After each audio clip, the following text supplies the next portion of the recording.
For today's video mga kakao-lover, ito, foliar tayo, calcium boron at saka Megafol para sa dahon po. So 15 ml lang yung gagamitin ko dito, tapos dito rin 15 ml yung gagamitin ko. Para po ito sa dahon, sa dahon po ito, sa dahon. Sa puno talaga. So ito yung direct fertilizer natin. Ibig sabihin ay foliar fertilizer. So mag-spray po tayo umaga. Lalagay natin. Spray tayo umagang-umaga po. Alas 7, pwede na. Hanggang alas 10. Yung bukas pa yung stomata ng dahon ng kakao. Ito po yung pang-spray natin. Alright? So ito po yung pangbunga natin guys na nozzle. Ito yung TX3. Pansinin nyo po. Ayan na po siya oh. Usok lang talaga yung binubuga ng TX3. Ayan po. Kaya makakatipid tayo sa chemical pag ganitong nozzle.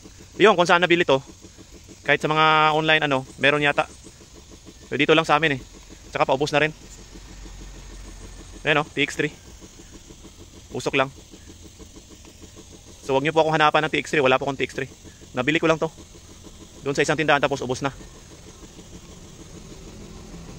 Tapos ito naman sa foliar oh. So yan yung pang-spray natin sa dahon. Napakalakas. So hindi ka makatipid yan kung sa bunga. Ayan oh. So dapat sa dahon lang talaga to. Yung regular na nozzle ng sprayer natin. Ayan.